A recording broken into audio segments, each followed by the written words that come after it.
They thought they were untouchable, but the woman they arrested had the power to change everything. The hum of Valerie's luxury sedan was the only sound accompanying her as she drove home late that evening. The suburban streets of Anaheim Hills were calm, the kind of calm that could deceive you into believing the world was at peace. Valerie Chambers, a respected judge with over 2 decades on the bench, was mentally replaying the day's court proceedings, as she often did during her nightly drives. She'd spent the day deliberating on a high-profile case, her mind focused, her judgment sharp. But tonight, the weariness tugged at her shoulders. She thought about her daughter's upcoming graduation, the speech she still needed to prepare, and the promise she'd made to herself to take a break once this case wrapped up. Life was hectic but good, until blue and red lights flickered in her rearview mirror. Her brows furrowed as she slowed the car, pulling over to the side of the road. She wasn't speeding, hadn't skipped a signal. She reached for her purse, where her driver's license and registration were neatly stored.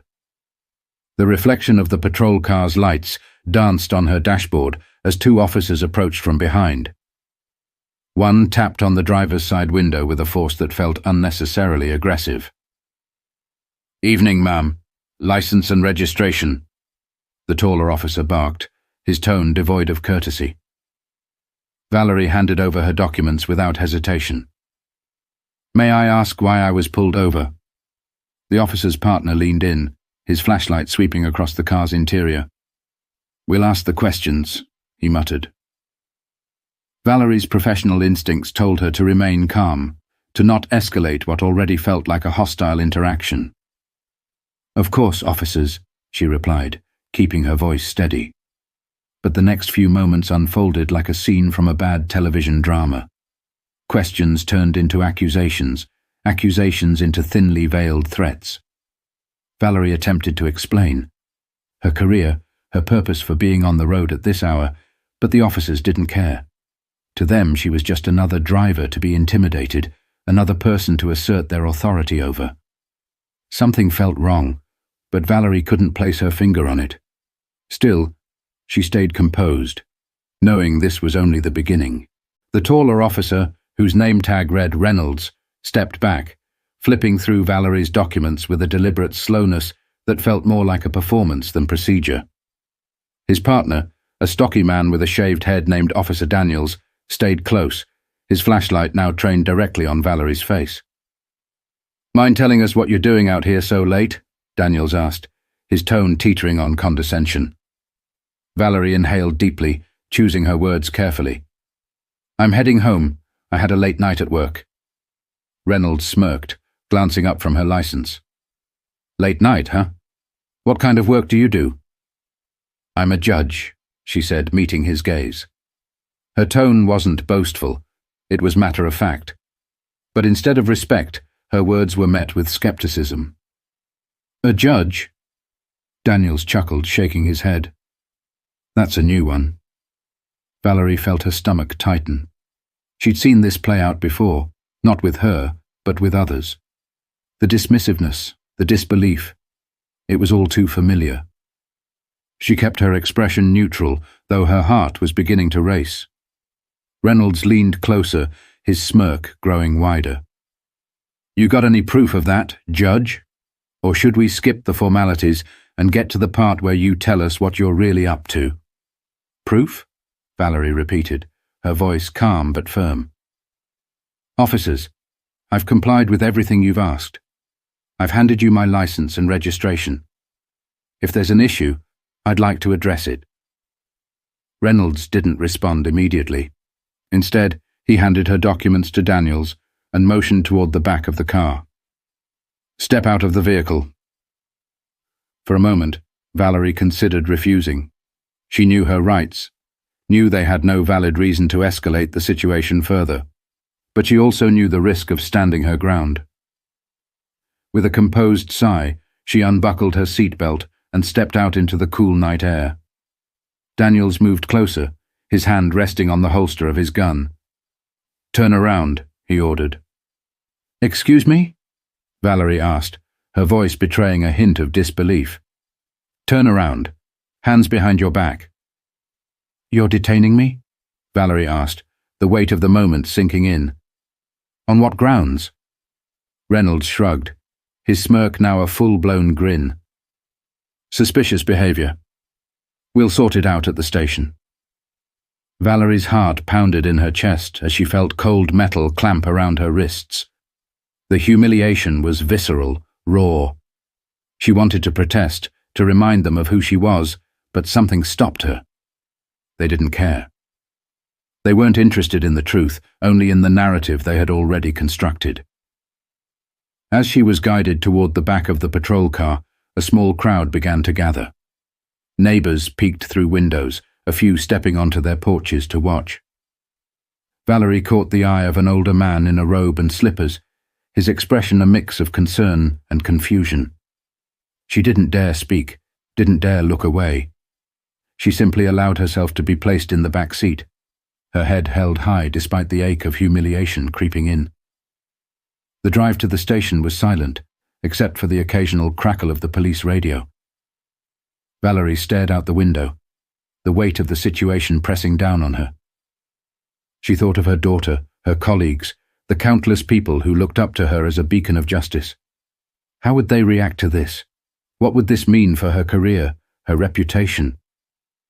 But even amidst the flood of emotions, one thought stood out. They didn't know who she was. Not yet. The night was far from over, but Valerie's resolve only grew stronger. She knew this was a battle she couldn't afford to lose, not for herself, but for every person who had ever been in her shoes. The holding cell was small and cold, the kind of space that seemed to leach warmth from the soul. Valerie sat on the bench, her hands still cuffed, her wrists beginning to ache from the tight metal. She kept her gaze forward, refusing to let the officers see her discomfort. They had taken her belongings, phone, purse, even her watch, and left her in silence, as if hoping to break her resolve. Minutes felt like hours. Valerie's mind raced with questions, fears, and a growing sense of determination. She knew she wasn't the first black woman to be treated this way, but she was determined to ensure she'd be one of the last. She mentally catalogued every interaction, every word spoken, and every action taken since the moment she was pulled over. These details would matter later, of that she was certain. Through the bars she could see the officers laughing, their voices carrying into the dimly lit corridor. She really thinks she's someone important, Daniels joked, his voice loud and mocking. Reynolds joined in with a comment Valerie couldn't make out, but the laughter that followed made it clear it wasn't flattering. She closed her eyes, drawing on every ounce of patience and strength she had cultivated over her years on the bench. Suddenly, a commotion broke her thoughts. A door slammed, and a commanding voice echoed through the station. "What's going on here?" Valerie turned her head slightly, catching a glimpse of a man in a sharp suit. It was one of her colleagues, District Attorney Michael Harrington. He was a relentless advocate for justice and someone who had worked alongside Valerie on numerous cases. His face, usually calm and collected, was now a mask of fury. "Judge Chambers," he called out, spotting her in the cell. "What in the world is this?" Reynolds and Daniels immediately stiffened, their earlier bravado evaporating. It's just a routine." "Routine?" Harrington cut him off, his voice like a whip. "You arrested a sitting judge? On what grounds?" The room fell silent. Valerie remained seated, her face betraying none of the emotions churning inside her. She wanted to speak, but she knew Harrington could handle this better than anyone. Daniels stammered, She was acting suspicious." "Suspicious?" Harrington repeated, his voice dripping with incredulity. "Do you even understand what you've done, or are you too blinded by your assumptions to see it?" Reynolds stepped forward, trying to salvage the situation. "We were just doing our job, sir." "Your job?" Harrington snapped. "Your job is to uphold the law, not violate it." Valerie watched as the balance of power shifted in the room. For the first time that evening she felt a glimmer of hope. Harrington's presence was a reminder that the truth still mattered, that justice could still prevail.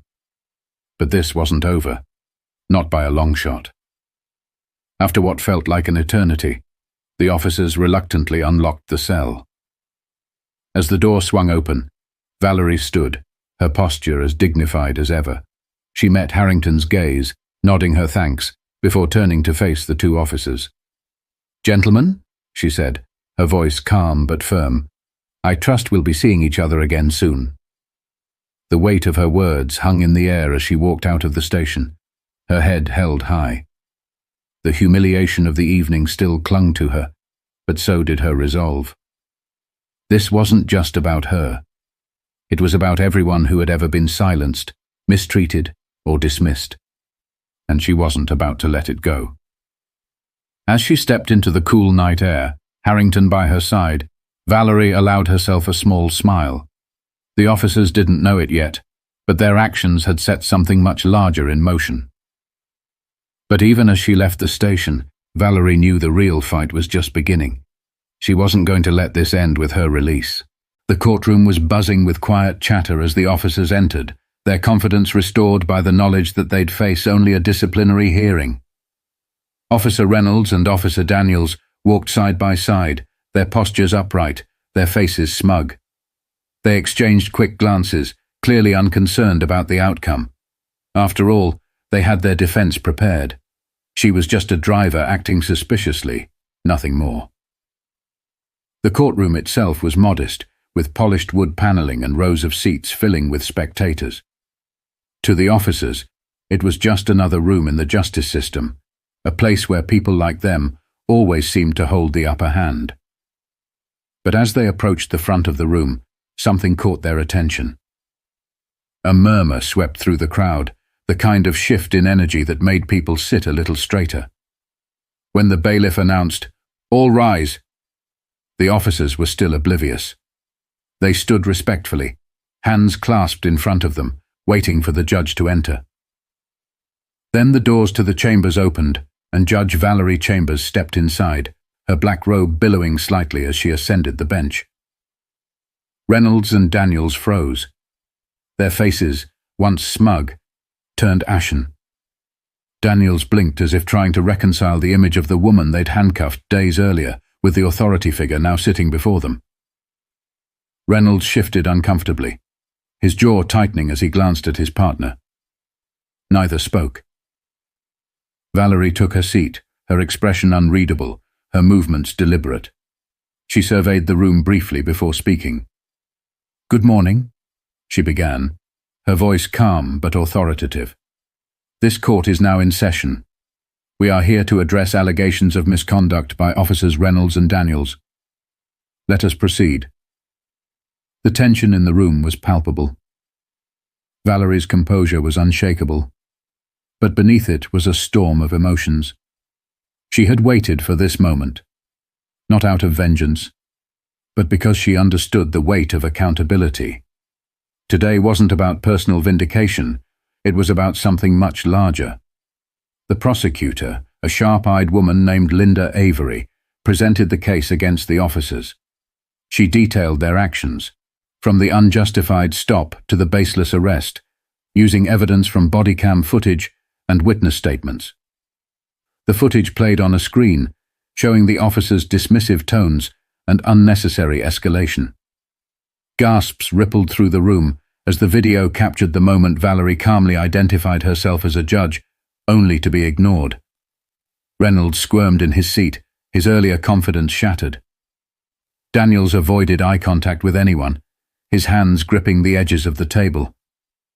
When it was Valerie's turn to address the room, she removed her glasses and leaned slightly forward. Her voice was steady, measured. "Officers Reynolds and Daniels," she began, "this is not about me. This is about the trust that society places in its law enforcement, a trust that you, through your actions, have violated." Her words were precise, cutting through the tension like a scalpel. She spoke not as a victim, but as a judge, laying out the broader implications of their behavior. "Your actions on that night were not just an affront to me as an individual. They were an affront to every person who expects fairness and respect from those sworn to protect and serve. The officers shifted uncomfortably as Valerie continued. She wasn't angry, at least not outwardly. Instead, she exuded a quiet strength that made every word hit harder. The room hung on her every sentence, the weight of her presence impossible to ignore. The officer's defense attorney attempted to argue that Reynolds and Daniels had acted out of caution, citing vague concerns about potential threats. But Valerie wasn't swayed. Caution, she said, does not excuse prejudice. Fear does not excuse misconduct, and assumptions based on appearances have no place in the fair administration of the law. By the end of the hearing, the officer's arrogance had dissolved entirely. They sat with shoulders slumped, faces pale, as Valerie prepared to deliver her ruling. She didn't berate them or humiliate them. Instead, she issued a thoughtful yet firm decision, one that held them accountable while emphasizing the need for systemic change. "In my courtroom," she said in closing, "justice is not a privilege reserved for a few. It is a right, and it is my duty to uphold it, without bias, without exception." Her words were met with a wave of quiet murmurs and nods from the audience. Even those who might have doubted her before could see that this wasn't just about a personal grievance. It was about justice, fairness, and the kind of accountability that could inspire change. But even as Valerie adjourned the court, she knew the work wasn't over. True justice wasn't achieved in a single ruling. It was built, day by day, through actions and accountability. The courtroom emptied slowly, murmurs of disbelief and reflection echoing through the space. Valerie remained seated at the bench for a moment longer, watching as Reynolds and Daniels shuffled out, their once commanding presence reduced to silence. She felt no triumph in their discomfort, only a quiet hope that this moment might plant the seed for their growth. As she returned to her chambers, she was greeted by Linda Avery, the prosecutor. "You handled that with remarkable grace," Linda said, her admiration evident. Valerie offered a small smile in response, but her mind was already elsewhere. She couldn't stop thinking about the countless other stories like hers, those who never had their voices heard or their injustices addressed. Later that evening, Valerie sat at her kitchen table, a cup of tea in hand.